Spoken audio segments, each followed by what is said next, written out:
Hello, class. Hope everybody's doing okay this week. Looks like we have made it to week number 5.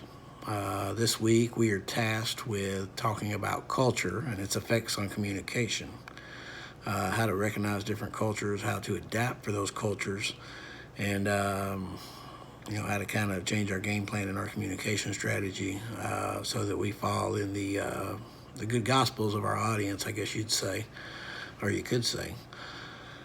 Culture. I think most people, when you think about culture, most people automatically think about different nationalities and different races. I do think that it's a lot bigger than that. I think that you can find that even at local levels. I think that there's different cultures associated with religions.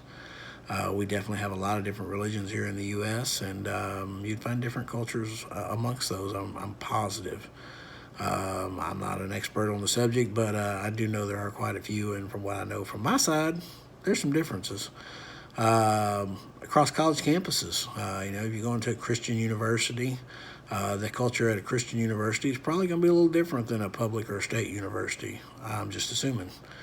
I think one of the biggest places we can find cultural differences is across generations.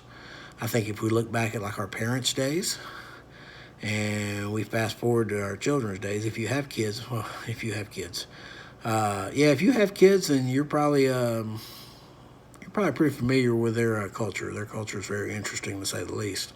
They live in a world that it looks a lot different than the world we grew up in, and way different than what our parents grew up in.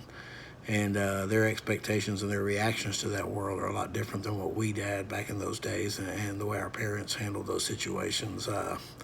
Which were different, but definitely a different culture back then. I think looking back, when I was a kid, for example, I know that at 8, 9 years old, we rode our bikes up and down the neighborhood, all over the place around the neighborhood. I knew all the neighbor kids by name. Most of the adults in the neighborhood knew who we were. They knew where we belonged.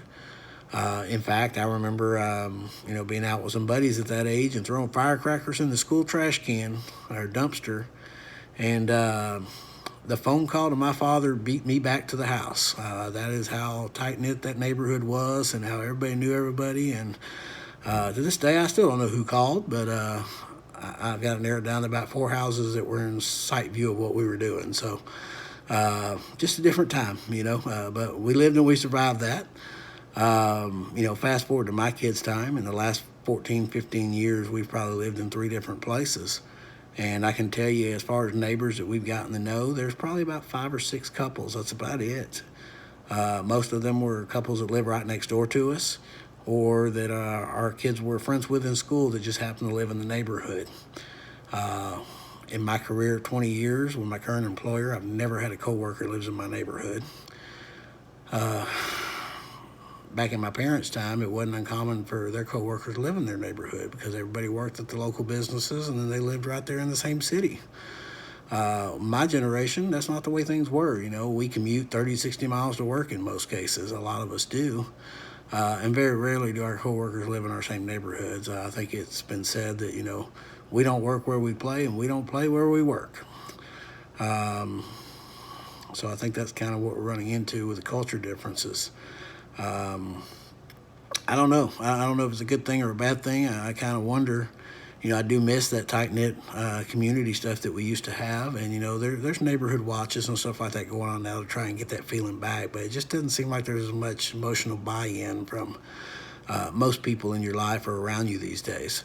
I think most people are more concerned about screens and videos and things like that, and they don't take the time to get to know people like they really should anymore. I think that we're losing touch as a generation with the personal relationship with people, and I think that's something that's really sad. And this younger generation, as far as my children, for example, they don't know what they're missing because they've never really had that. It's really sad. I hope that we can see some of that come back. And I think the first step to that is actually recognizing different cultures and stuff like that we have around us, because a lot of our neighbors are different now. They're from different areas and different walks of life and different things, and there's a lot to learn from different cultures. And I think that is that's probably the main ingredient of communication. You've got to understand the culture part of it to be able to communicate with these people. Thanks.